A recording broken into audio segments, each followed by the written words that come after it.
Assalamualaikum warahmatullahi wabarakatuh. Yang terhormat Ibu Anindya Aryo Inayati MPI selaku dosen pengampu mata kuliah ilmu kalam semester pendek.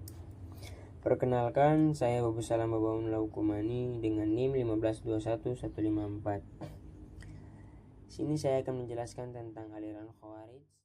Langsung saja, yang pertama yaitu pengertian aliran Khawarij dari bahasa Arab, yaitu Al-Khawarij adalah salah satu sekte atau kelompok dalam sejarah awal Islam yang muncul pada abad ke-7 Masehi sebagai hasil dari perselisihan politik dan teologis dalam kalangan umat Islam setelah wafatnya Nabi Muhammad SAW.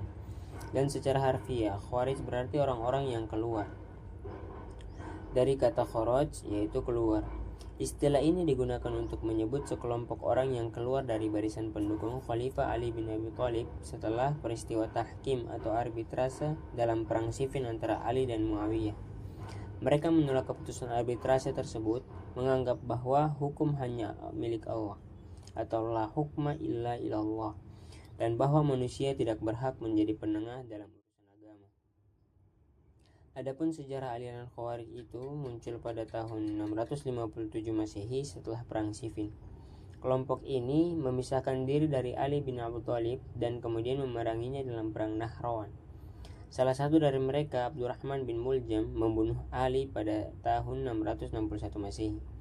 Meskipun melemah, sebagian ajaran dan garis pemikiran Khawarij masih bertahan dalam beberapa kelompok kecil, seperti Ibadiyah, yang kini masih ada di Oman dan sebagian Afrika Utara, meskipun tidak ekstrim seperti Khawarij awal.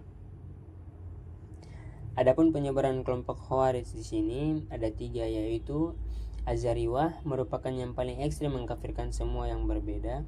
Yang kedua, ada Najd yang lebih moderat, aliran ini muncul di wilayah Yamama. Dan yang ketiga yaitu Ibadiyah yang paling moderat. Pokok-pokok ajaran Khawarij itu sendiri yaitu ada 5 di sini. Yang pertama, mengkafirkan sesama muslim. Mereka menganggap orang yang melakukan dosa besar keluar dari Islam. Yang kedua, penolakan terhadap arbitrase, menolak keputusan manusia dalam urusan agama, hanya hukum Allah yang sah. Yang ketiga, militan dan revolusioner, menggunakan kekerasan untuk menegakkan keyakinan mereka. Dan yang keempat, kepemimpinan berdasarkan keadilan, pemimpin harus adil dan dipilih berdasarkan kualitas bukan keturunan. Dan yang terakhir yaitu yang kelima, prinsip keadilan dan syariat, menuntut penerapan syariat Islam secara ketat dalam kehidupan sosial politik. Adapun tokoh-tokoh utama Khawarij yaitu Abdullah bin Wahab al-Rashibi, salah satu pemimpin utama yang keluar dari barisan Ali. Yang kedua ada Zaid bin Aslam, pemimpin kelompok Azariqah yang dikenal sangat ekstrim. Dan yang ketiga ada Kharijah bin Hudaij, pemimpin kelompok Najat yang lebih moderat dibanding Azariqah. Dan yang terakhir Al-Hamsim bin Umar atau pemimpin Ibadiyah. Adapun dampak dan pengaruh Khawarij, yang pertama, Khawarij adalah contoh ekstremisme pertama dalam Islam yang berfokus pada kekerasan atas nama agama. Yang kedua, pemikiran mereka mempengaruhi banyak gerakan militan dan radikal hingga kini. Dan yang terakhir, meskipun sudah tidak ada lagi, ajaran Khawarij tetap menjadi bahan diskusi dalam pemahaman ekstrim dalam Islam.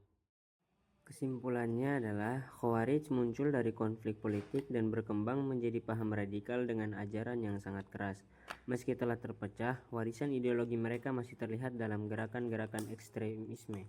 Penting untuk memahami sejarah ini agar bisa terhindar dari fanatisme dalam beragama dan berpolitik. Demikian yang dapat saya jelaskan. Kurang lebih saya mohon maaf. Wallahul muwaffiq ila aqwamit thoriq. Assalamualaikum warahmatullahi wabarakatuh.